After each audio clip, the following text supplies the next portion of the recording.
Yeah, I'm gonna work real hard on that. I'm gonna try to make the whole front. All right, 5 o'clock, I'm going to call the meeting to order of the Kerrville Economic Improvement Corporation, and Kyle has graciously agreed to lead us in the invocation. Please bow your heads. Dear Lord, this time of year, we'd like to just say thank you for all your blessings, for allowing us to live in such a wonderful place. Lord, bless our decisions tonight and help us to guide us with our decisions and doing the best for our community. Bless each and every one of us and our families. In Jesus' name we pray. Amen. Amen. Do we have anybody sign up to speak in the General Citizens Forum? Okay. All right, can I get a motion to approve the EIC minutes from the meeting held November 14th, 2022? Thank you. Motion? Second. Second. All those in favor, raise your hand. Thank you, that passes. All right, we'll next hear a KEDC update. Hello, Katie. Good afternoon, Chairman, members of the board. KEDC Executive Director Gilberto Salinas was called away on a family emergency, so he regrets he won't be able to join us this afternoon. And I will be presenting on behalf of the KEDC. As usual, it was a very productive month. I began my month by completing my basic economic development training in Tampa, Florida, which was a great experience. I had an opportunity to meet some wonderful colleagues from around Florida and also the United States. For example, I connected with a woman named Bruna Pizzetti Megna, who is a Brazilian married to an Italian. She's the manager of the International Trade and Development for Enterprise Florida. It was fascinating to learn what they're doing in their economic fields and begin to get ideas to bring back here to Kerrville. I'm also proud to have scored above average in the financial modules of the education. So big thanks to Schreiner and Texas Business Buyers for helping prepare me for that. I also received a demo of some EDO IQ software, which is a potential CRM, customer retention management software. I'm comparing it to a couple other alternatives that may be more affordable and may have more of the features that we need inside our organization, and we have yet to make a decision. We attended an airport site visit with Mary Rohr and Michael Hornis. It was very exciting to see the new space that Schreiner will be moving into for their new project. It was also very helpful to see the commercial spaces that are available for rent, and at the KEDC, we are actively looking for aviation-related businesses to fill those vacancies. I had an opportunity to meet with Hector Ramirez from UTSA Small Business Development Center. He introduced me to 2 micro lenders in San Antonio that I will be following up with to learn more about their programs and services for small business owners. He also shared a few resources with us that I've put into our small business archive at the KEDC that we can share with local small business owners when they're looking for quick tips and suggestions on funding and getting started and so on. I also had an opportunity to meet with Dr. Bill and Marilyn Gray. They are professors who recently relocated to Kerrville from Canada. They have some creative ideas about workforce solutions, and we're working on getting them plugged into different community organizations so they can help share those ideas and help our community. On December 6th, I attended 2 child care working group sessions aimed specifically on defining the child care challenges that we are experiencing, as well as creative ways to resolve them in a sustainable way. One group that was sponsored by the KEDC has representatives from the city, KISD, the Kroc Center, and other community leaders closely connected to this challenge.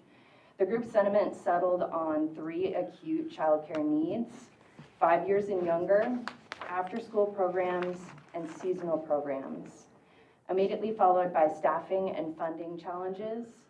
And the next tier challenges included the affordability of childcare for families and the dynamics that promote, such as workers not returning to work or utilizing unlicensed care facilities. We also discussed the seemingly flawed business model. Many care centers don't report profitability. Those were just some of our initial findings from our first of 3 meetings. The second child care working group will happen in January.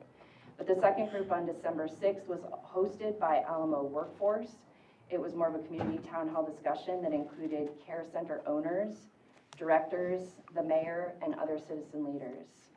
It was a fruitful conversation to hear from the Care Center owners about their goals and needs. Alamo Workforce was able to educate the community on special programs such as child care scholarships that parents can apply for, and free business coaching for Care Center owners and directors. There are some exciting programs that I believe Kerrville can leverage, and we are very excited to be visiting with TWC and our Commissioner, Aaron Demerson, in Austin next week, specifically regarding these projects. We also hosted and attended a new board orientation with our new board members. We have a new board president, Todd Bach, and a new board vice president, John Anderson. That was very helpful for me as a newcomer to the organization to be able to learn more about the metrics that we use to measure the KEDC and how we prioritize our projects as per our strategic plans. We had an opportunity to meet with the State of Texas Mexico office 3 times. They are engaging us in some possible collaboration projects, and it's exciting to consider that we may have those type of opportunities to promote Kerrville businesses and in Mexico and vice versa. We anticipate some follow-up meetings and more information coming soon. I presented Gil with an updated marketing plan for 2023. It includes some updates to our website in order to accommodate some more recent news articles, podcasting, and a members area with a learning management system. I also attended a Shriner banking lunch, and it was very exciting to see our community partners making progress in these areas, and we look forward to supporting them in that endeavor. I also made progress on what I'm calling the KEDC Wikipedia.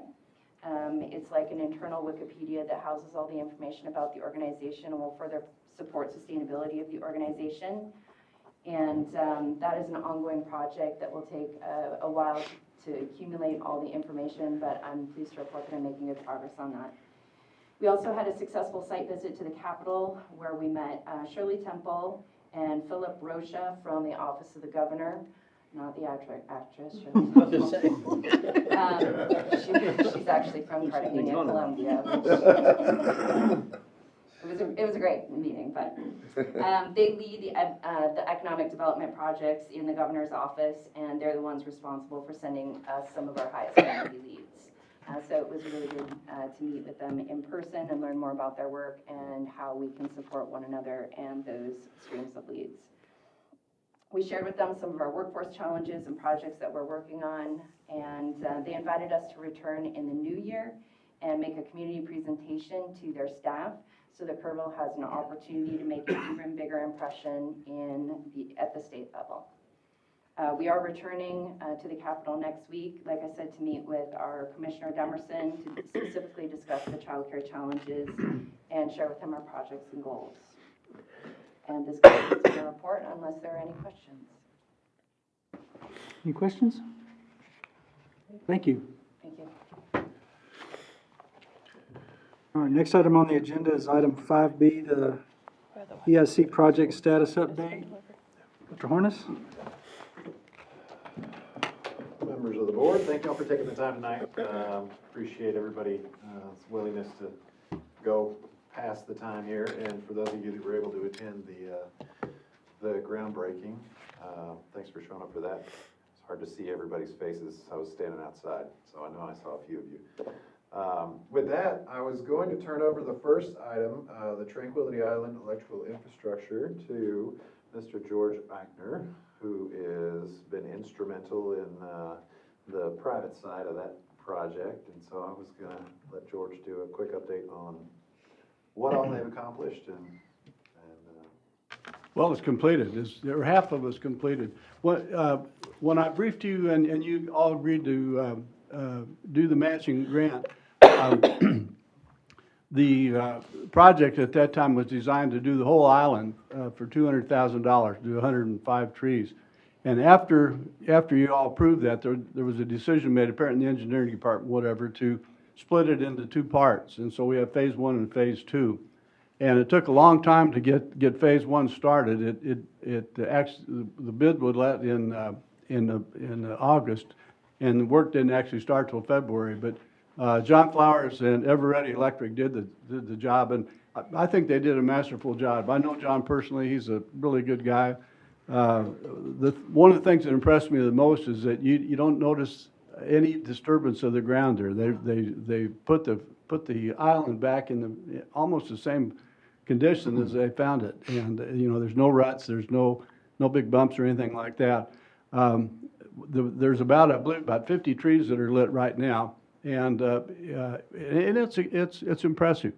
And it's a good start. One of the other things that was the most impressive about the site, the project, was that in to the south part of the river trail, there's 8 junction boxes in the ground spread out there. So the capability is there to put in, like we talked about, bouncy castles and Santa's workshop and things like that. The panel is located on the island, so we got 200 amps of power on the to the site, and so it's done as advertised. That's the good news. They hired a botanist to take care of the trees, and they did a special job to clear the roots so that they didn't cut any big roots or anything like that. Phase 2, one of the long poles in the tent of that was that they had to get approval from TxDOT the power will be coming in from Francisco Lemos, and they had to get approval from TxDOT to run the electrical lines across the river into the old Francisco Lemos Bridge.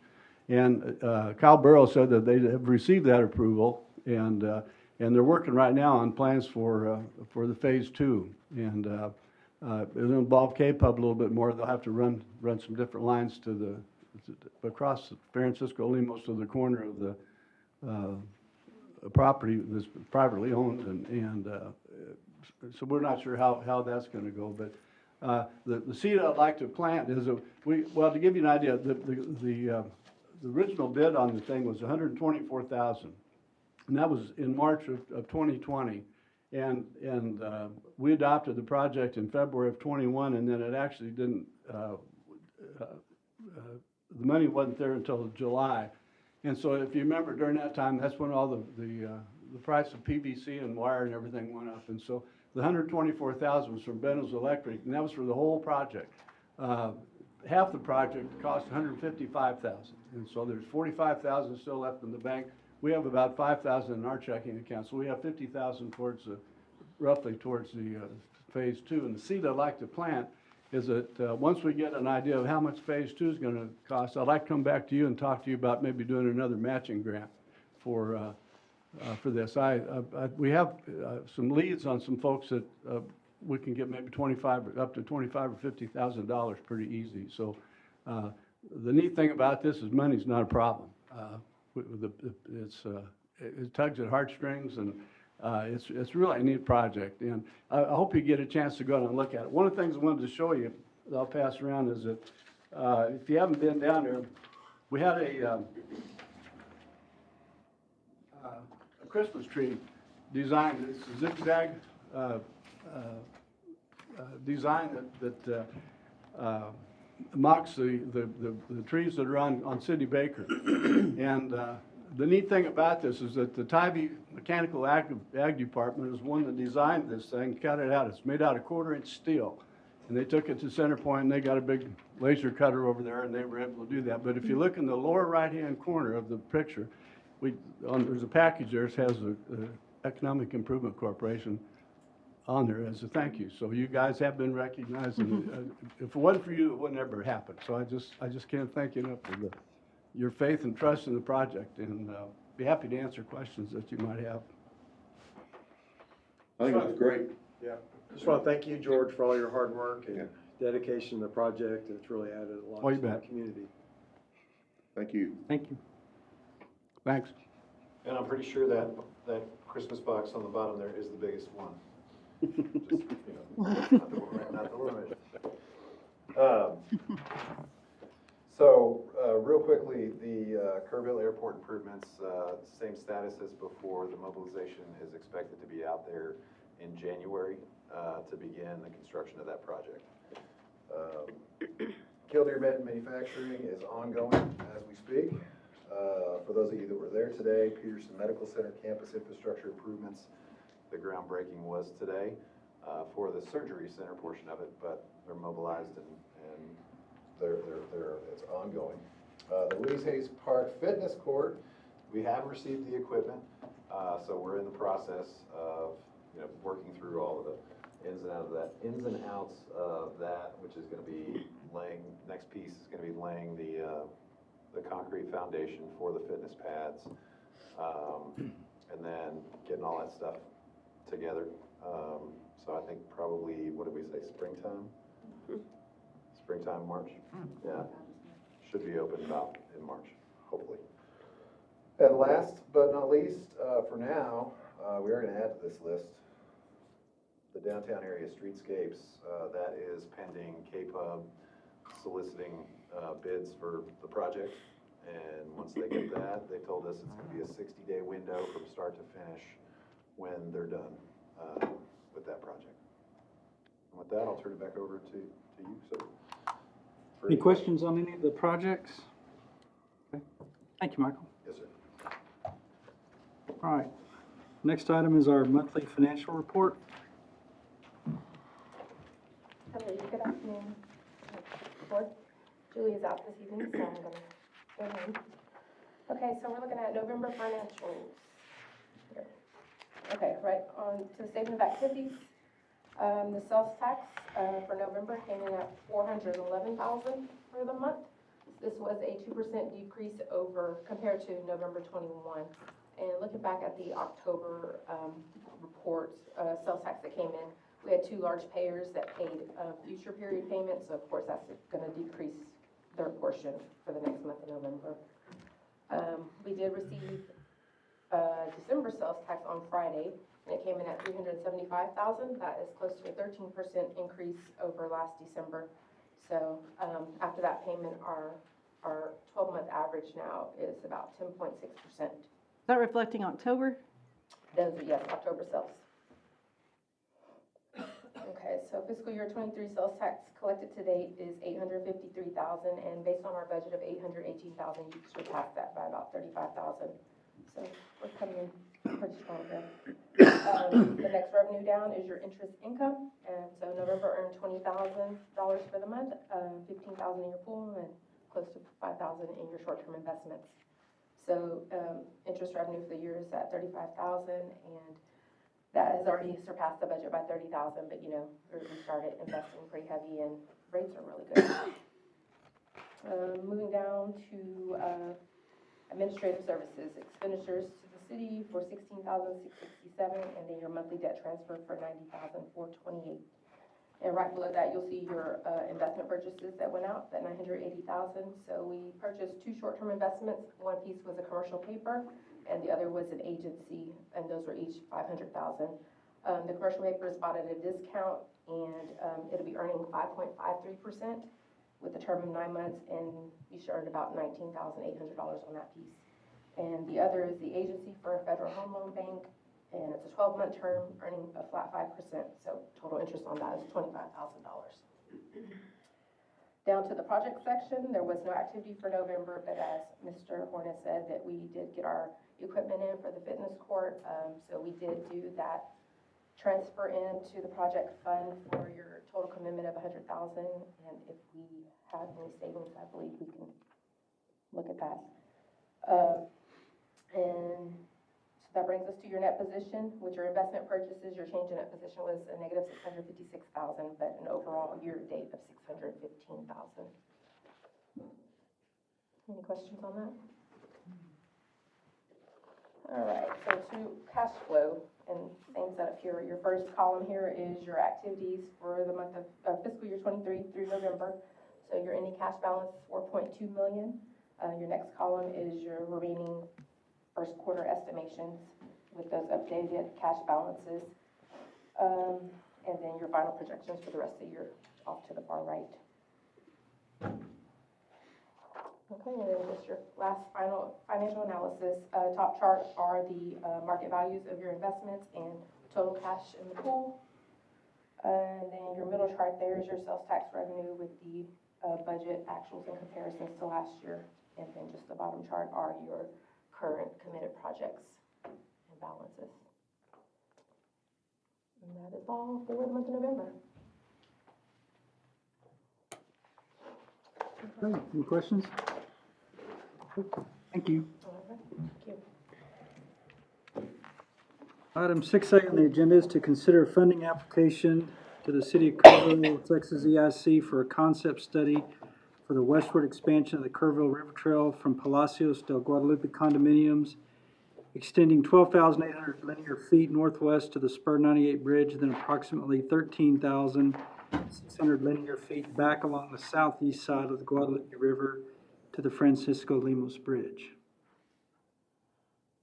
Mr. Chair, members of the board, thanks for reading that. When I wrote that out, I was like, should I really write all that way? And I didn't ask anybody, and I didn't check. And we used to have these in Live Oak where we'd have really long subject headings, and we had to read them all out loud all the way. And I always felt bad when we had to reference local government code and all the rest of it.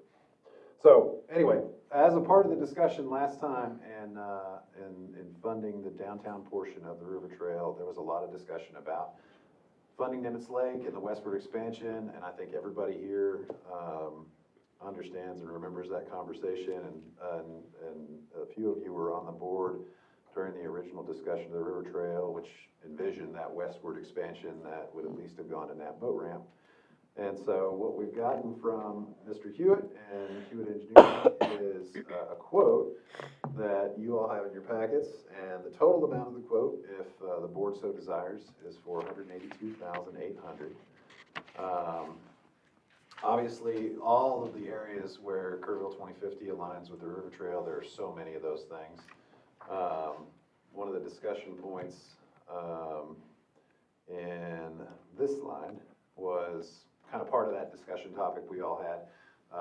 So the second item on the Parks and Recs master plan as far as the River Trail goes is that westward expansion of the River Trail. So it's a very high priority for the Parks and Recreation Board as well as the City Council, and as indicated by this group as well. So recently funded the first phase, which is segment 1 and 2 of the downtown River Trail, which is in that light blue. What is discussed for today is the rough cost, starting at the Diedert Center, broken up into the 2 phases, starting at the Diedert Center, going to Thompson Bridge. And then the second phase is going from Thompson Bridge back down around to Francisco Lemos. And I think we have the history. The last piece of construction so far to date is Schreiner University's extension. And now the downtown expansion that's going to get started will be an effort to connect those two together. And if it works out, we'll also work towards the expansion to the west. Let me see here.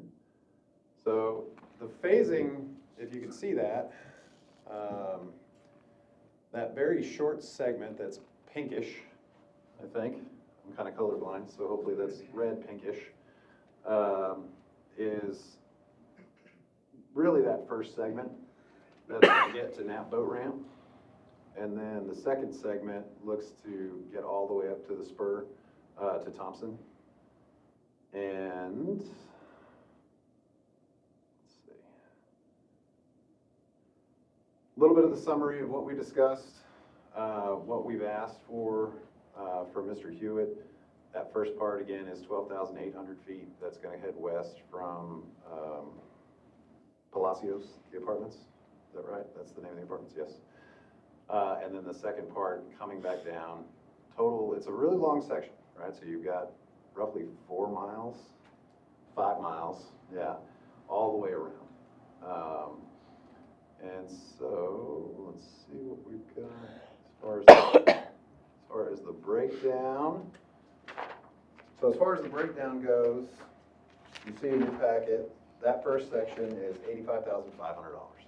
That would get us all the way to Thompson, right, for the concept study. The second portion of that is $97,300. That would get back around, and that's not back around down to kind of where it's ended. That's going all the way back down to Francisco Lemos and getting us back to basically pretty close to the park. And with that, I will turn it over to y'all, and I'm sure we have some questions for Mr. Hewitt. Happy to answer those or direct them to John. got much more knowledge on this than I do.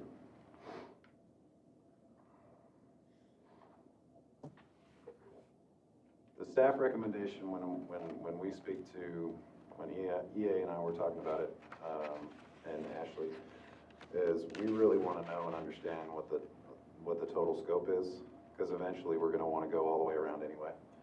So if we're going to go, we would like to know what all it is. So from a staff standpoint, that's our recommendation. That's what we'd like to know. I do have to say, procedurally, typically, we're a little bit out of sync because of the holidays. Typically, we would go back to council and ask for kind of a mother may I, ask EIC for permission to ask you for this. And so we're actually going to do that tomorrow. But because we only had one meeting, November, one meeting in December, and we moved ours before, we're a little out of sync, but I feel comfortable with us doing that. We all do, so just so everybody understands that.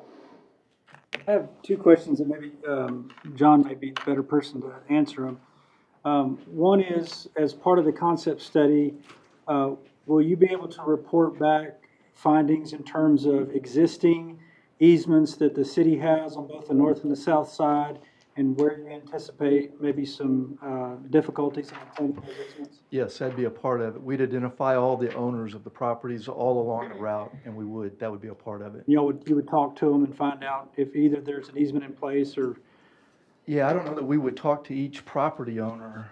I don't know if it's best if I did that or if someone else did that, Okay. Depending on the nature of the landowner. How has that happened with previous Previously? segments? So during the attempt to acquire those easements on this segment, it was Malcolm, who was the previous Parks Director. I don't know if he was the previous Parks Director at the time. This would have been 08, 09. Christina. So he would have been kind of sourced that. And so he was soliciting information from those owners and negotiating with them. And it was all different degrees. Some said yes, some said no, some said yes, if you get it done during this time frame. And a few said, well, if my neighbor says yes, then I'll say yes. And so he had a pretty long list of notes and detailed descriptions. We've had conversations already with some of the owners of the areas around and their willingness to do so. There's kind of varying degrees. There's some concepts that I think are probably going to get broached when we're looking at it that are going to be maybe a little different than just a straight easement that's along the ground. I think there's some design plans that some of the landowners have that are a little bit more robust. And so don't know exactly what those costs would be yet. So this is kind of a part of that process. So it sounds like that's more of a staff talking to the owners than John doing that. Yeah, I mean, we can certainly do that. I mean, it's gonna be a negotiation with some of them. I know that there were a few in the past who were no, it's not gonna happen. Fortunately, we've got a few areas where it's gonna have to already be up on the street. So once you're going past the tennis courts and the pool that's part of the condominium, there's no way to actually dig in a trail right there because it's just too costly. There's too much slope and it's too narrow. So there's actually already been some engineering and some design that's been done on certain portions of this that go back, and nothing has really changed. So we do know that we're already gonna have to be on the street a little bit. How far it kind of depends on if sentiments have changed in the last 12 years, 13 years since they were approached for some of the owners. And they have in a lot of cases. So Starbucks wasn't there, Chili's wasn't there. I don't think Chili's was there. It was there. Raising Cane's wasn't there. The dental, dental wasn't there. So there's new ownership in a lot of these areas. So we'll restart those conversations with some of the landowners, but there'll be brand new conversations with some of them. To me, I think the feasibility study really has to consider both the anticipated cost of what it's going to take to do those two segments, but I think it's also germane to have at the same time some kind of an update on what's the feasibility of gaining the easements. I think that'd be an important thing to consider before, we ultimately make a decision. So I just want that to be on the radar if we approve this. Absolutely. I mean, Yeah. it's been a big part of, I mean, every time we've done this, we have to do that as a part of the discussion. And so this will be the first time I'll be a part of that and negotiating that. Now, we did go from a staff standpoint outside, and we may do that, have somebody else help us out, but we'll determine that as we move My in. other question was, how do the two segments intersect? Do you go up on Thompson Bridge and come over and around? Is that what's anticipated, or is that to be determined? That's to be determined. There's a few key problem areas, and that's one of them. Okay. Behind Billy Jean's is tough, making the connection over there back to Francisco Lemos. We need to look at that. So there's a few trouble spots that we need to focus in on. The scope of work also includes a public input meeting where we would want all the landowners to come and have input into that. Okay. My issue is timing. We've approved, already a downtown expansion. It's gonna ultimately be a 42-month project, costing some over $3 million, to do the downtown River Trail on the other side. It doesn't seem to me we could start this project until that one was finished. I mean, you're talking about a lot of money on the other end, tons of money. And I don't know if anybody's had any thought process of how that would be financed, but to me, obviously we need to do this if we're gonna build the rest of that. But my issues of timing, if we do this today, and it's 4 or 5 years from now, every one of those properties could change owners between now and then. And then you have to go back and, who knows what a new property owner may or may not say, for example. And again, you've got the issue of inflation and costs and all kind of other issues. So I think, to me, to do this now, might be interesting information, but you might have to go back and redo it again, in 4 or 5 years when you really got ready to do the project. So I have an issue of timing on this in doing it now, that we should be a lot closer to actually, going forward with the project, where we wouldn't have to redo it again and spend the money again. Yeah. That's my issue. What is the shelf life on something like this typically? That's kind of where I was going with it too. 4 to 5 years, maybe? How long will the study take to complete? I would say it'd be complete in May, June.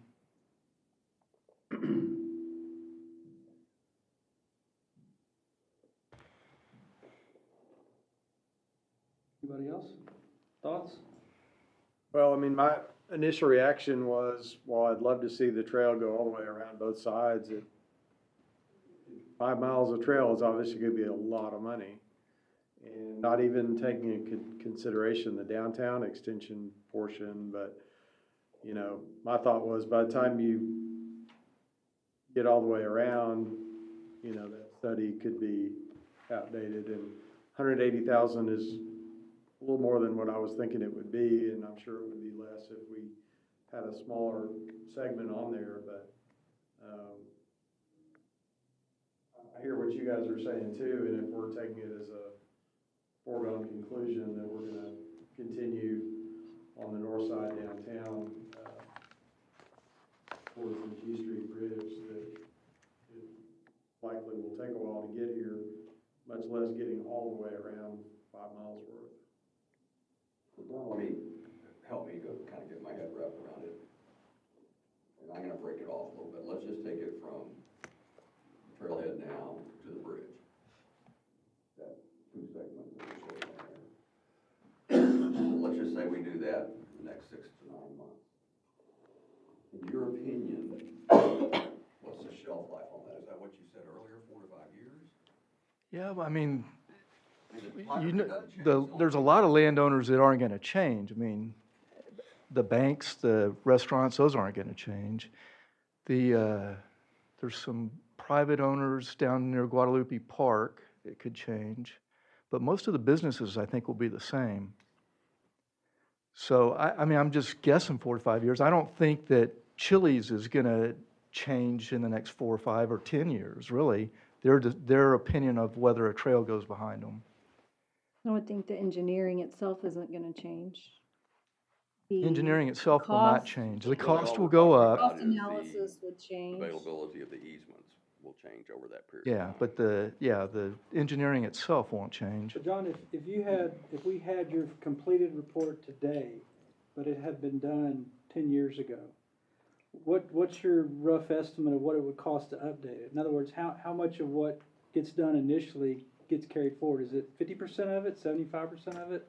I'd say 75%. I think really the things that would change are the landowners and dealing with the property owners. I don't think, I mean, if we study this and we make a recommendation, we have all the alternatives identified, I don't see, and we'll come up with the alternatives and a cost, and so one cost will be 3 million and one cost will be 8 million. That's not gonna, I mean, it may go to 10 and 5, but it'll be relatively the same. Well, you saw the last, I mean, so the original estimate when the downtown study was done was 800 for the segment that you just funded at $1 million. So that was a 20%, 23% increase in that section right there, right? So there's gonna be a change, but everything else in the study was germane. It was the cost of that construction was the part that went up. So, nobody's gonna be building on the bank at all, right? Realistically, if we try to put our forward-looking hat on, it's gonna be, by the time we get through with the one we've already funded, 2 to 3 years, and then another 2 to 3 years to do that first segment. With everything, bids, money, blah, blah, blah. And then I'm guessing it's probably 8 to 10 years before we get south of the river. That doesn't sound. I mean, I don't know, but I'm trying to kind of project out there. I would be more comfortable doing the study up to the bridge, up to Thompson Drive Bridge, because we don't know what's gonna happen on that south side of the river in the next 10 years. That's a long time to forecast. But I'm right on board with you guys too. A lot of money for a project that's 3 to 6 years away. So over the last, how many years, 15, 20 years, when we started this, we've built 4 miles from the Dietert Center down to the park at the south end, and then a 1 mile extension over to Shriner. So that's 5 miles total. So what you're suggesting would be 2.5 more miles to the Thompson Bridge, rather than another 5, including the 2.5 on the south side, which would double the total length that we have right now. Yeah. And it's taken how long to build the existing 5 miles? It's gonna take a while. All of it's gonna, all right, Yeah. what did we project for My concern is the viability of, nothing against you, John, obviously, but we don't know what's gonna change. We don't know what flood's gonna come along and redesign the south side of the river, if it ever rains again. So, I mean, there are things that could happen over that period of time that could affect where the trail goes. Now, the Parks Master Plan was recently updated. And this was part of my decision-making process on the funding of that piece that we talked about last meeting. So will you tell me exactly how you got to the concepts of the trail extensions and where they need to go? Just, I know it's a little bit off topic, but in my mind, I'm thinking if we're going to do this and the engineering is going to more or less be the same as far as, there may be some change, but I haven't seen that over time on that side of the river. Anyway, I'm kind of leaning towards wanting to fund the whole thing. So I just wanted to get a little background on you, because I know there's a little consternation over that first piece too, with the first expansion piece. Okay, so just to be clear on that, you're asking how. How did you get to, this is a recently updated plan, 2022, And so a big part of me making that decision personally to fund the first piece was because of this G Street. And I'm seeing, as if I'm representing the community, them saying expanding the river trail. I just want to be clear on how that input was given. Gotcha. Okay, so this input and priorities was completed by several factors. It was done through a public input process. So we held several public input meetings where we invited the community to provide their input on our priorities. We accepted also, if you recall, email submissions from the community as well to be able to have more participation. And then went to the Parks and Recreation Advisory Board to review and to look at the priorities, and then ultimately to the council. So it was a very public process. The community provided their input. The Parks and Recreation Advisory Board provided their input, staff provided their input, and then the council also provided the input. And I just see that it says on the south side of the river, and I just see that, you know, based on maybe what comes out of this plan, that, you know, we don't know potentially what exactly we would do, and I like the idea of having options and knowing what that is up front. That's just me. Thank you. I think so, to that point, knowing, you know, if there's a lot of opposition on one side of the river versus the other, having the whole thing engineered, you know, would give us or a future board the ability to say, okay, now's the Let's do time to this do part. this side versus that side. That's true. Well, and that is what slowed down the westward expansion 12 years ago, was it was hard, it was really hard to get those easements. So, you know, we're excited about it, we still don't know what those answers are. We do know that we've got, the downtown easement acquisition is much, much easier. The next phase of that, we still haven't figured all that out. So to Danny's point, it is, you know, all of these are complicated in that we have to do all the easement acquisition, and they're not foregone conclusions, so it is good to have options out there for where to go with these sections. I don't think there's any question that we want to go that direction with the river trail. We all agree on that. This is the first step in that process. So if we are going to do it, take it seriously, I think we have to make this happen. I agree with Danny's concern about whether the shelf life is going to work for us, you know, 5 or 6 years down the road, but it sounds like 75% or more of it will still stand up. And I'm okay with that. One of the benefits I see of doing the whole thing is if, for instance, we decided it was more viable to get to Emmets Lake on the south side of the river as opposed to the north side, hopefully this study would help us make those decisions. That's a good point. Gives us a more complete menu of options. So even if it may not happen in the next 10 years that we get all the way around both sides of the lake, we would have information about that entire circle and could make decisions about how to prioritize segments within that master plan. So I do see value of that. One thing I'd add, Greg, is that if you do the whole study, there's an environmental and a cultural study as a part of that. And there's some concern that there's some historical sites on the south side that can't get passed. So you'd know right off the bat that that's not ever an option over there. So that's something that would come out of that as well. Well, I just, obviously being in the minority here, but all these are really good points, but they're still out there 2 years from now than now. Since you're not gonna make a decision about this today, 6 months from now, or even a year from now, all of these issues are great issues, and it makes sense to do it. My point is just the timing. It could be done 2 years from now, and it wouldn't affect the timing of getting whatever we end up doing, it wouldn't affect the timing of having that piece done. This is not like something we need to do today to 8 years from now, say we've got River Trail all up to Nimitz Lake or wherever. And I think there's probably some other things that we might be able to spend $182,000 on that might provide more immediate impact to the citizens.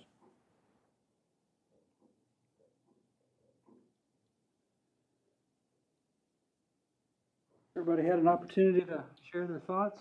We do have 3 citizen speakers. Okay. George Eigner?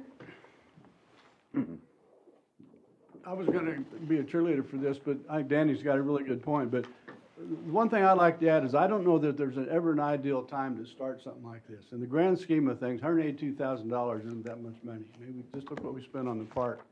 And I think the thing I can see about this is it gives you a baseline, an updated baseline as to today that you can use to go in the future to, plan. It may be off in the future, but it gives you a good baseline. And it's something that just needs to be done. So I would encourage you to vote for it. Thank you. Elizabeth Hearn?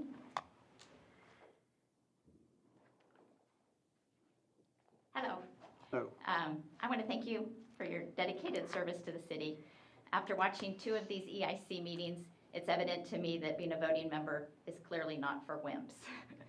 I feel sorry for y'all. Since moving to Kerrville a little over 2 years ago, my husband and I have walked every foot of the existing river trail. We walk on it almost every single day. We have the privilege of being able to walk out our door and be a few feet away from the trail that takes us to Kerrville Shriner Park, Shriner University and the Trailhead Beer Garden, the Little HEB, the Nature Center. If we go a little off trail, we get to the Museum of Western Art in River Hill, the library, Grape Juice, Arcadia Live, Tiocha, Louise Hayes Park, and the list goes on and on. The trail is wonderful. It's a big part of our lives because we love to walk places. I don't want to leave out my 86-year-old mother who lives with us and also walks on the river trail every day from where we live. This past fall, she walked over a mile on the trail to her class at Shriner University where she was a senior auditor. I will say it again, we love the existing river trail and thank you to those of you that have made that possible. And if you're like me, and I know that I am, having easy accessibility to something exponentially increases my likelihood of using it. Looking at the 5 proposed segments in the plan, I could be wrong, but it seems that the Town Creek segment of the river trail will provide access to the most number of residents in Kerrville who currently are in areas that don't even have sidewalks. I believe that entire Town Creek segment from the Nature Center to the sports complex is only about 1.2 miles. If the residents in the neighborhoods along Town Creek could get on the river trail, they could easily get to the library, the Nature Center, Louise Hayes Park, downtown restaurants and shopping, and numerous other places without getting in their cars. I will say if you have never had the experience of living near a trail that provides access to the places you want to go, I think it might be difficult for you to appreciate how wonderful this experience is. It's truly life transforming. Aside from Town Creek, it seems that the only other proposed segment that benefits a notable number of residents that don't already have some sort of access to the trail is the south portion of Nimitz Lake that would serve the Landing Apartments. I'm sorry for this. It's big print, so don't worry about the number of pages here. At the last EIC meeting, Mr. Hewitt offered to give a free proposal to do a concept study fee estimate on the 4 remaining segments and mentioned Town Creek, and he even mentioned Singing Wind, which I guess would be a 5th segment. In retrospect, it seems that it would have been a good idea to take him up on his offer, so at least there would be numbers associated with the segment options. What I'm going to say next is an observation from my very limited exposure, and I hope it will be taken as a suggestion that it might be helpful for some more time and broader and deeper efforts to be allocated to the forthcoming decisions regarding the river trail before passing proposals. From the October and November EIC meetings, it seems that there hasn't been much recent collective thought into what the next priority should be given what already exists and how it is used. Is it a higher priority to give access to more residents from their neighborhoods to the existing trail? Or is it a higher priority to get trail to existing restaurants and businesses that are not currently accessible by pedestrians and cyclists? Or is it a higher priority to have trail that is purely for enjoying Kerrville's natural environment? Last page, don't worry. There are likely other segments that could be priorities that need to be weighed. With those questions, I wonder if there's been any thought given to having a committee focused on just the river trail to try to figure out what the priorities should be and help brainstorm on how to get more trail sooner.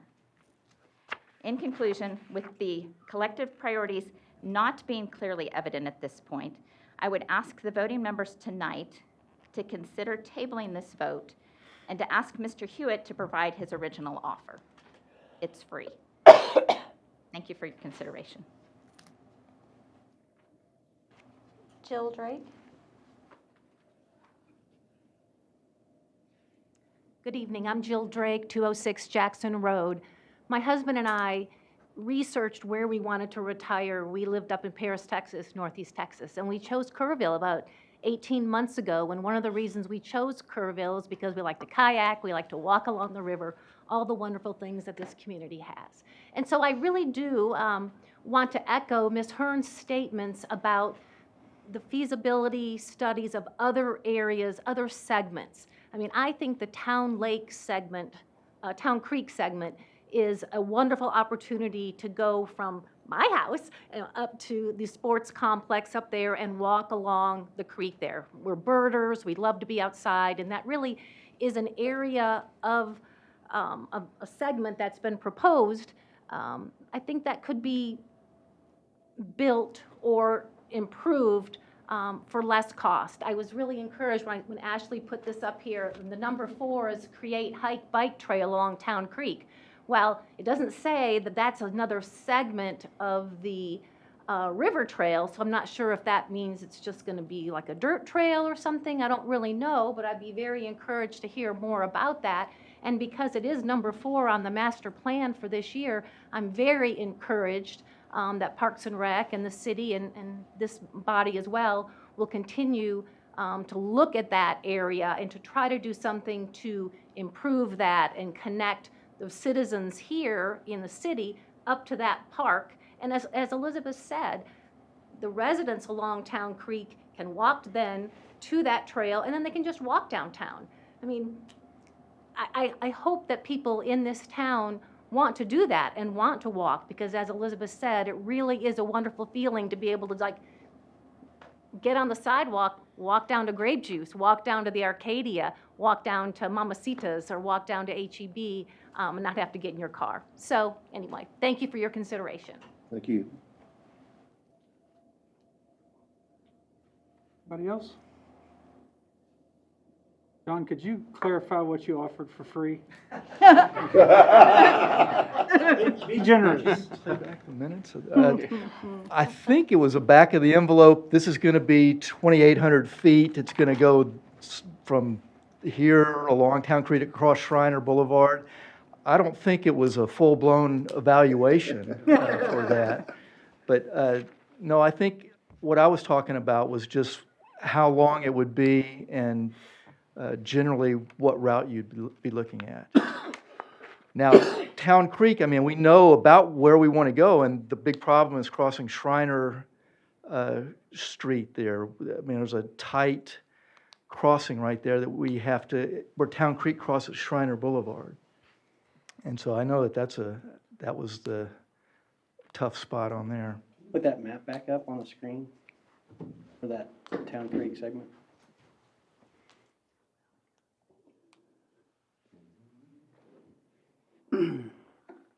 Ashley, I don't want to put you on the spot, and if you don't remember, that's fine. Do you recall, because I know we looked at it at one time, how many easements we'd have to go through to put that segment in? Or Town Creek? I don't recall off the top of my head. I know it was a relatively large number compared to what we've looked, what we have to deal with on the other portions, is that correct? Yes, that's what I Significantly recall. more properties that you're crossing, yeah. So it ties in there at Lemos, is that right? Or is it At the river, at the nature library? center. No, at the nature center. Yeah. where- Nature Center, gotcha, yeah. Gotcha. Actually, in that slide that one of the speakers pointed out, there was a concept about having a hike bike trail. Is that something, explain that as it relates to a river trail extension? This would be you're talking about priority number 4? Yes. Create the hike bike trail along Town Creek, connect to the river trail and add. So this would be talking about potentially adding a trail, maybe not concrete at first, eventually get the concrete along the first Town Creek section and then go back in on River Trail. If you River Trail, it wouldn't be concrete. Help alleviate the cost. So crushed granite, or talking about dirt, crushed granite, Either. all the above? Potential natural Okay. dirt, yeah. Once we get our free engineering back from Mr. Thank you for that, sir. Well, one of the things that made my decision for me personally last meeting was when Gary spoke to our master plan. And if we have a master plan and then we decide that we want to spend time putting a plan together, but then do our own thing, then why do we have a plan? So that was kind of what really solidified the decision I made last time, was based on the list that was generated as far as priorities and updates and input. So that's kind of where I sit on this issue. And I hear that from EA all the time, plan the work and work the plan. And Because otherwise we're wasting time making plans if we don't move forward with them.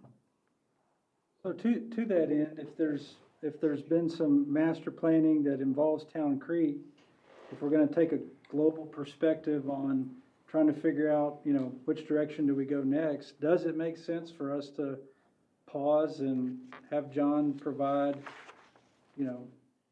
he's got his two options now, north side and south side, but we haven't studied or talked about Town Creek as, in terms of feasibility. Well, that's the purview of the board, right? You all asked us to bring you back this cost estimate for going around Nimitz Lake, and I think really the art of the possible is probably what we're talking about.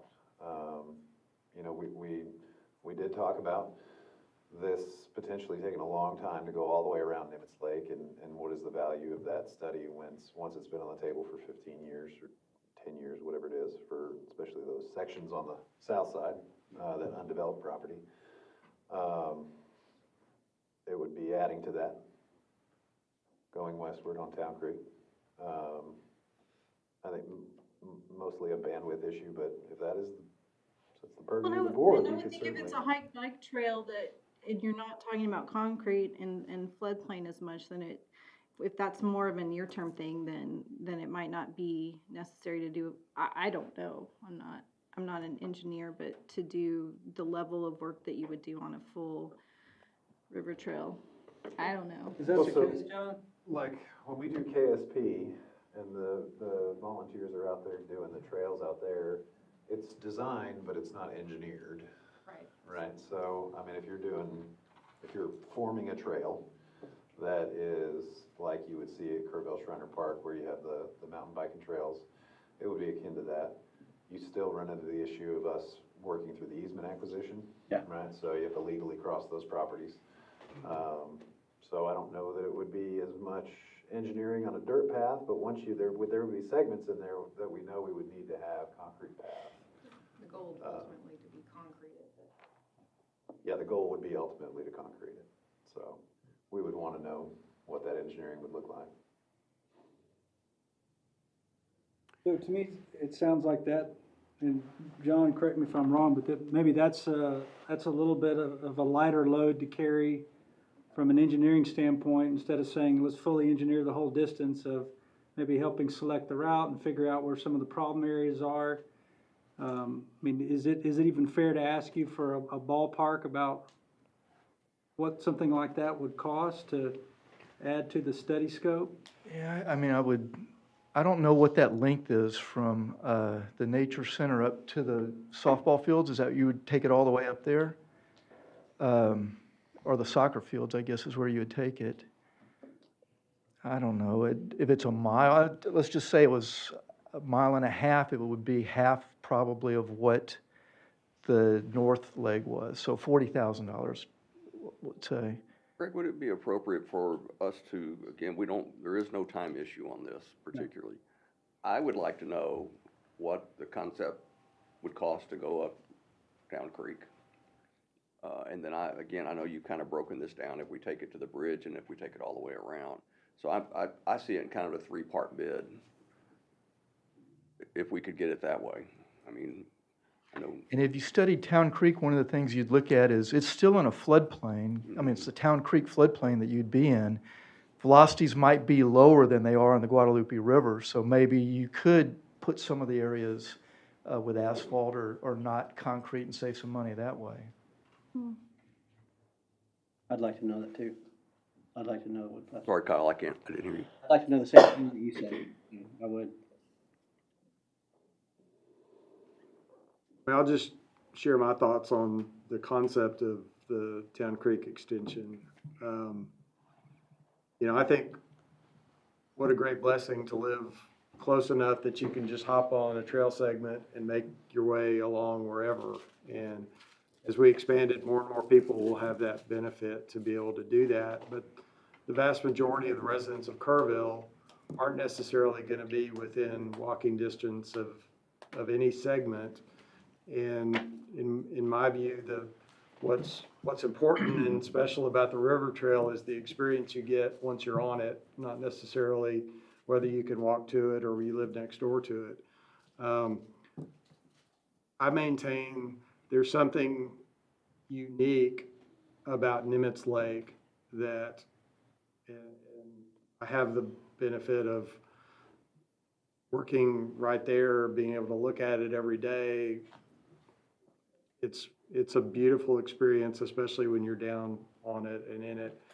I think a lot of opportunities to enhance our community by finally taking advantage of this great asset that we have. And we don't have unlimited dollars. The more the trail, the better generally. But given the fact that it's about sort of prioritizing, and I respect the fact that there's been planning, there's been public input into creating this master plan.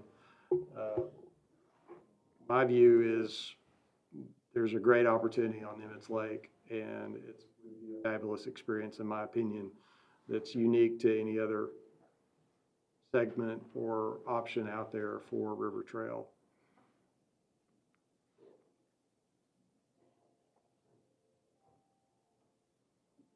John, what's your estimate of time to add this other piece in? Well, I could do it by the end of the year. That's the easy answer. Would you want it sooner than that? No, I'm just thinking about next meeting in January. Yeah, we could do, I could do that. Well, does anybody have an issue with us just, we'll pause today and then we can come back and we've got 3 things on the menu versus 2 things, or gives us more options to consider and go from there.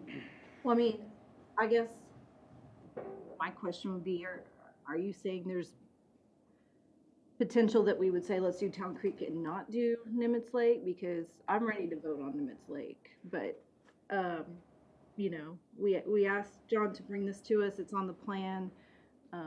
That's kind of where I see it, and then if we want to add on to that, then that would be a separate decision. But if a majority wants to table the whole thing, then I'm do that too.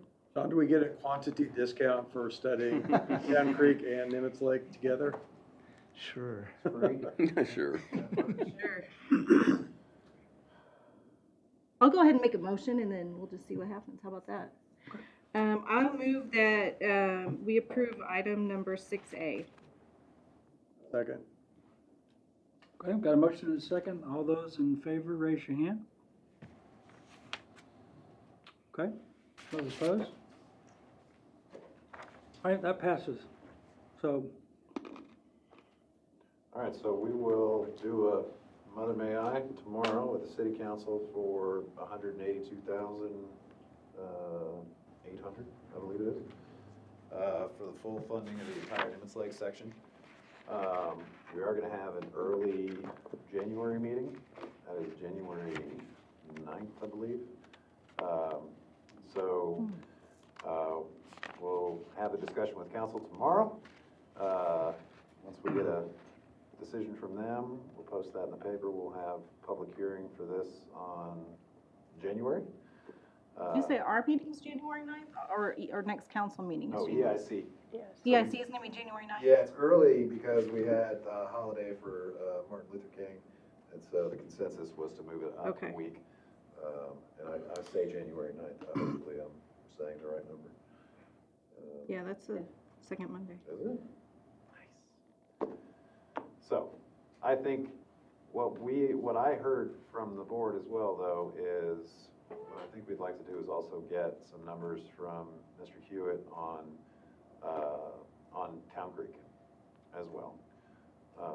So we'll bring back that in January as well, not as a public hearing, but just as here's an estimate and as their consideration. And I think what we'll do is add that to the list of asks from the city council to consider funding not only this, but to consider That'll work. funding the Town Creek. Okay. Be a good discussion to have. Yes. All right. Thank you guys for your comments. Appreciate it. Thank you, John, for being here.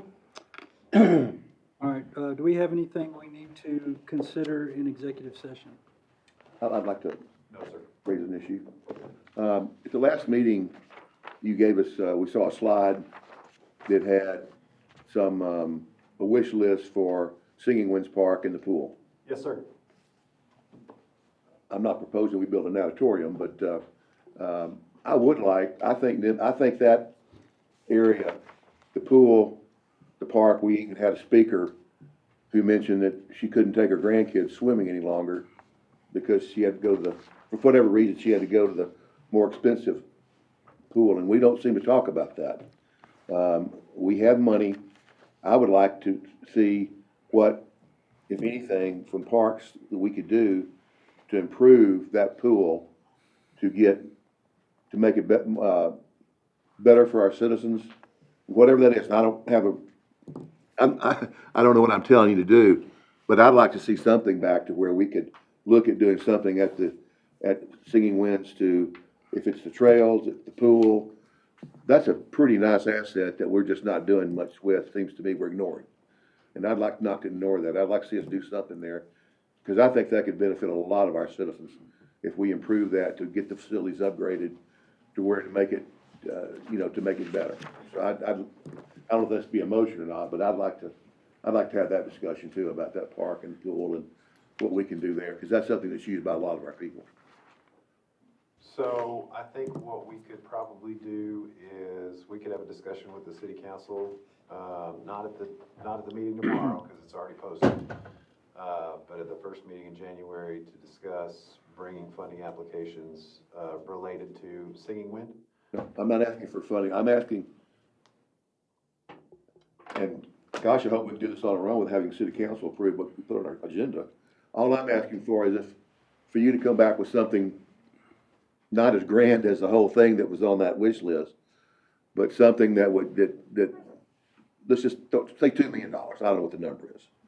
But something that we could do to really make that better, to improve it. Not a funding proposal, but just here's a concept, we could spend some money and make this better for the citizens. And I don't know what that is, okay? And I'm sure you probably would, you or your folks would have some ideas about that. That's all I'm asking for. It's just a discussion about what improvements could be made to the pool in a reasonable financial picture. And then let us talk about that and say, yeah, we'd like to do it, then go to city council. Just to be clear, just the Olympic pool or Singing Wind Park as well? Well, my first thought's the Olympic pool, because I think that's is that not a big use area for our people? I mean, don't we have a lot of folks going there and using that during the summer months? My initial thought is the pool, but I don't know how much the other parts of the park are used either. I'm not objecting to anything. I just think that park, we need to focus some time and hopefully some improvements there that would help a lot of people in that part of town and all over town. Actually, it might be helpful just to kind of review the presentation you gave us last time, because that hit us kind of out of the blue, and it'll just give us some information. We can definitely do that. We have the costs associated with each breakdown, so we can take that deeper dive into that. Does the city have timing on that? Are you trying to get that going next year, or? So that's a longer conversation because there's multiple partners potentially involved in that, and so it's funding for, you saw the price tags were anywhere between, say, 3 and 30, depending on how, the Right. scope of all that. So I think we're waiting on answers to some of those from the other partner agencies on how they'd like to proceed.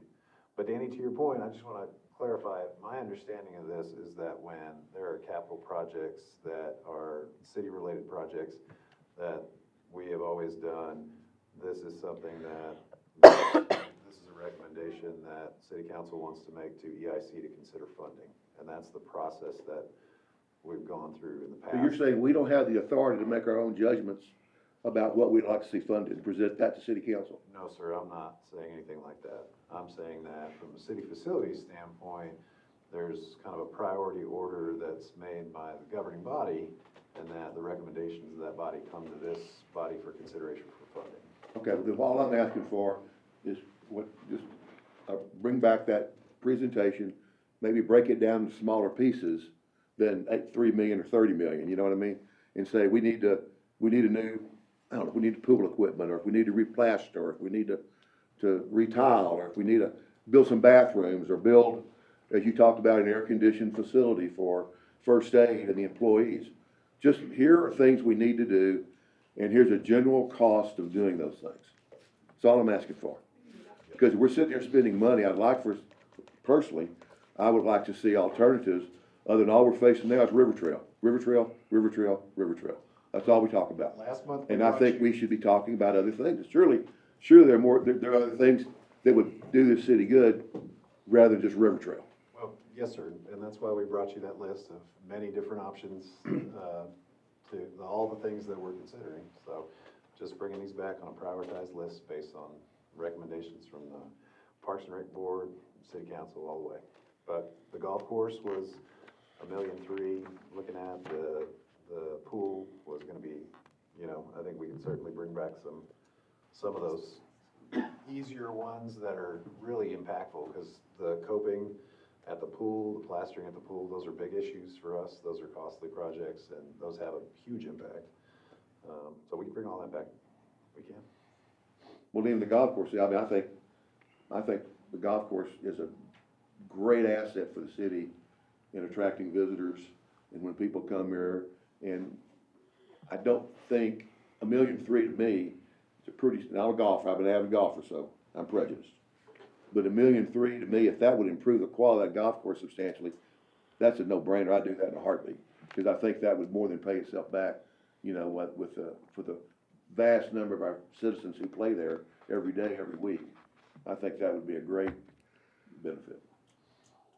Well, we certainly want to be mindful of how much stuff we bring to you and kind of the price tag for all those things. And so we have it on our calendars to bring them back. And so, I think we're just trying to be thoughtful in terms of when we do that. So it's. Rick. on our Oh, excuse list. me, go ahead. Possible future agenda item, because this brings up a point that I've struggled with many times.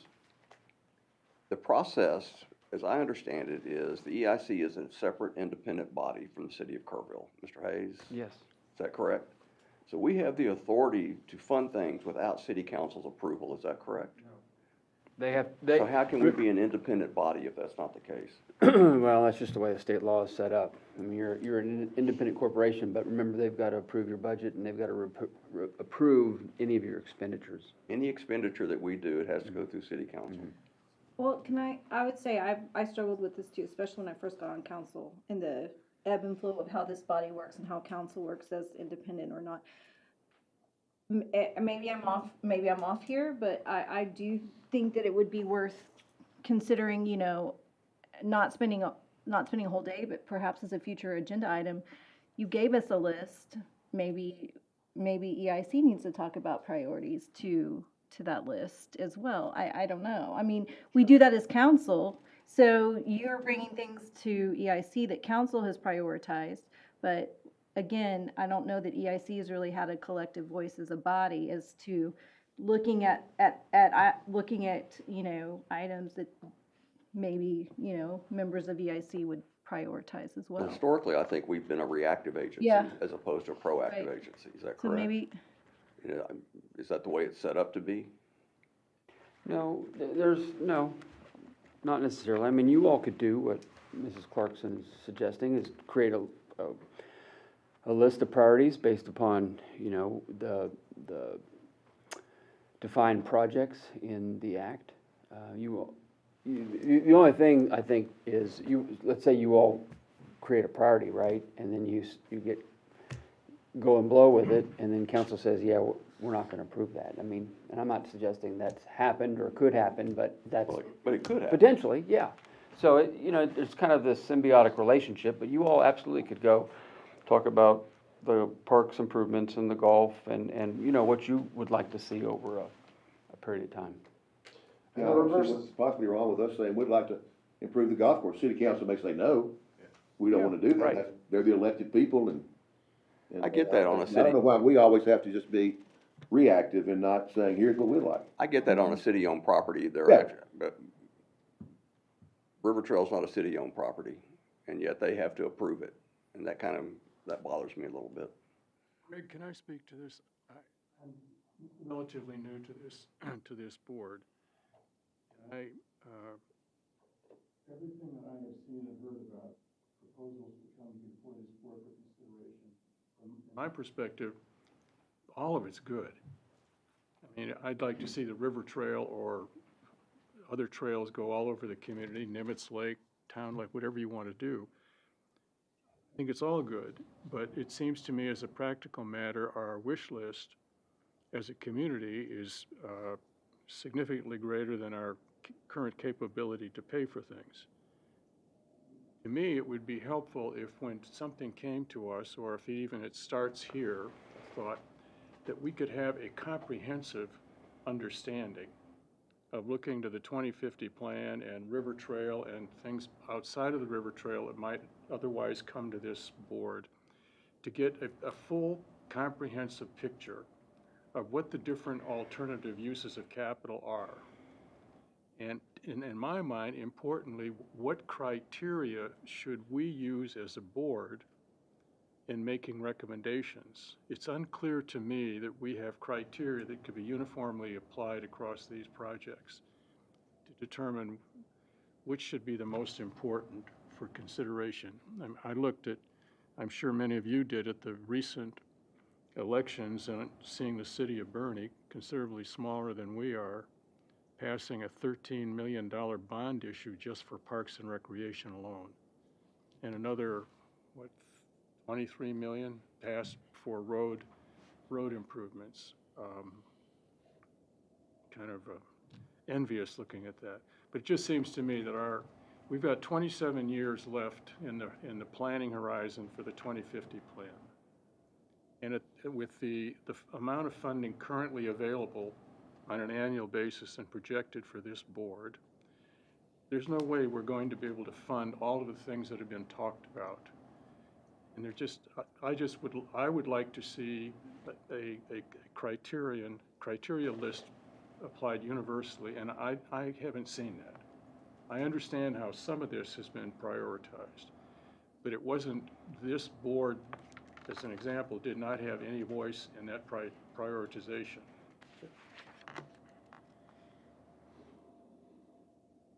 I think I can piece that together and bring that back, and I think we can discuss that with the city council as well.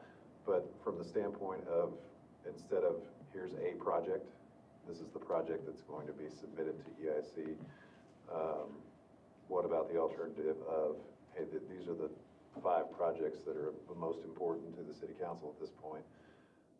Because to the reverse point of, you know, you can recommend to the golf course, to the city council, they can reject it. Well, they can recommend something to you all, and you all as a body can reject that as you're not gonna fund it. It doesn't matter if we reject it or not. It doesn't, they can fund it at that point, but. So I mean, what are we doing? Well, but they can't fund They it with can't fund it with EIC money. EIC money. Yes, they can. No, they can't. They gotta have your vote. Yeah, I thought they could do No, anything they not wanted to. without No. You all are beyond just an advisory board. You all have to vote on a project and vote to spend money.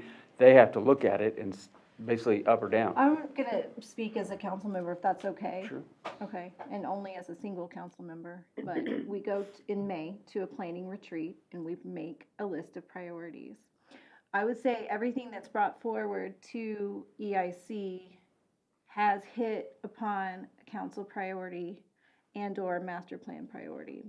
And I'm not saying that council would necessarily approve whatever EIC puts forward, but if we start with the priorities that, I mean, I've never as a council member said, I'm not going to approve what EIC has proposed because that's not my number one pick. Does that make sense? I know that that's a priority, and I know that for whatever timing or purpose it's come before and have been discussed by EIC or been brought forward, I've never used that argument. Well, that's not my first priority.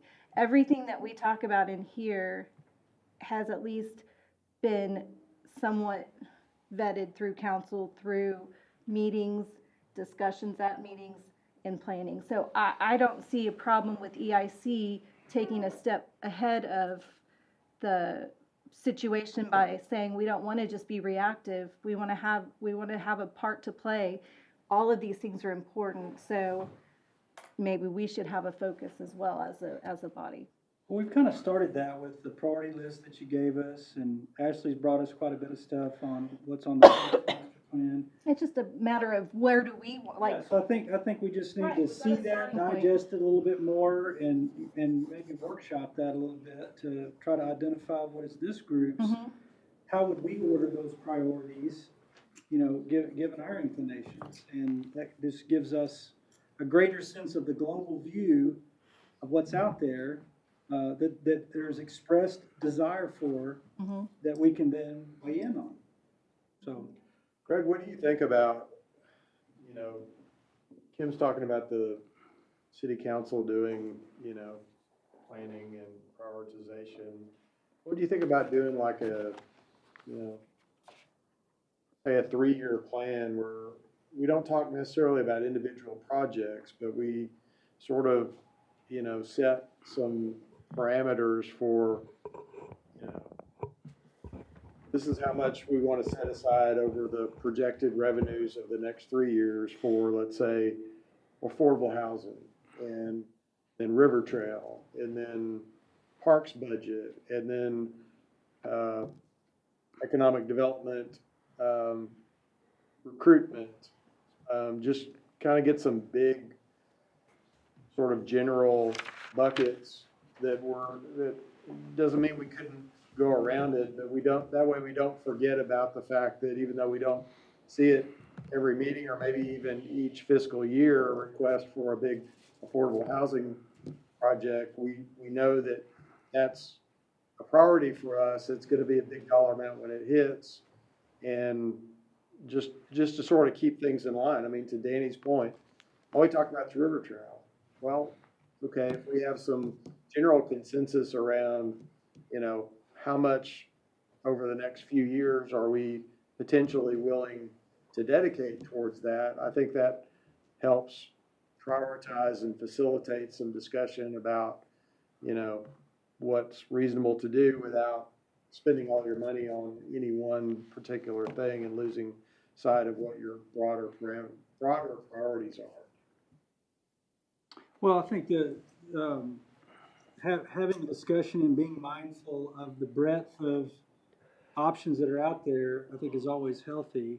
I think, to be fair, I don't really feel like we've focused just on the River Trail for more than the last couple of meetings, and it's just been talking about studies. We've spent a whole host of time working on Killdeer and lots of other projects.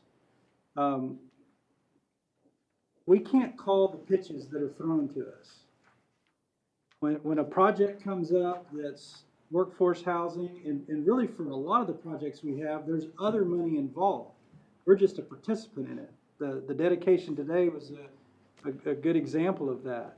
And we played a part in helping bring the surgery center here, but there were a lot of other people that played a bigger part. We would not have participated but for them. So we got to be prepared to swing at the pitches that are thrown at us. But I don't think that means that we don't be mindful of the broadest picture and saying, okay, let's not get pigeonholed into, you know, just doing economic development or just focusing on this particular segment. I think that continuing the discussion with what council has identified as priorities, what Parks and Rec has identified as priorities, anybody else that we need to consider, looking at it globally, having a conversation among us, and having a sense of what all is out there that are gonna be opportunities, we're gonna get future opportunities to participate in job creation. Don't know what those are yet, but we'll get those. We know we've got some quality of life stuff that's just, low hanging fruit. It's just a matter of having the money to spend on it. And then, public infrastructure, I guess we know to some degree what's coming on that. But some of those things are also driven by development. So I think if we can have a discussion, keep a global perspective on what's going on, that's going to position us to make the most informed decisions. I'm happy to do that. I'm brand new, right? Started this year.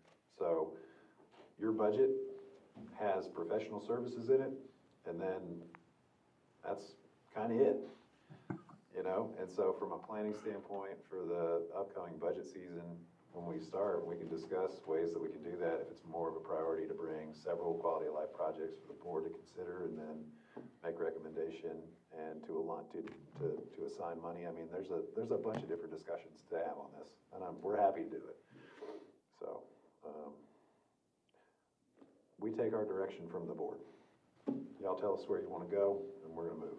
Well, I think the staff could identify in all the different areas, what projects or what goals, priorities have been identified, whether it's Parks and Rec, public infrastructure stuff, kind of let us know what's out there on the horizon. That doesn't mean that we can't come up with our own as well, but I think that it behooves us to listen to what other groups have gone out and done in terms of gathering public input, because we don't really have a modality to achieve that other than our meetings. Yep. But let's see what all's on the menu, and then we can give that some further discussion. Do that in a workshop setting. We could. That's kind of what I'm thinking. Y'all think about it and give us an idea of what's the most efficient way for us to digest that information, do something meaningful with it. I'm not even sure it needs to be a big presentation. You can give it to me on 2 sheets of paper. I can figure it out. I mean. Well, but I think, I agree with you, it doesn't need to be a big presentation, but there needs to be some discussion. But if we can come to have those 2 sheets of paper and have a forum to be able to kick some ideas around, I think that's what's going to be fruitful. Well, I think a lot of the presentation that you got last time from Ashley and discussions about public works from Stuart, we can certainly bring. I got hundreds of millions of dollars. And we've got all our council priorities we can bring it all listed and But we can all of certainly that. bring, here's the top 5 of kind of each one of those. Here's the costs associated with them. We could certainly do that and kind of workshop from a staff standpoint, from a city council standpoint, what are the highest priorities as far as need? And when we get to the quality of life, what are the wants and what of those quality of life projects really are needs, right? Golf course issue, if you ask Ashley about it, that's kind of a need, All right, any other future agenda items anybody wants to note? Okay, can I get a motion to adjourn? Adjourn.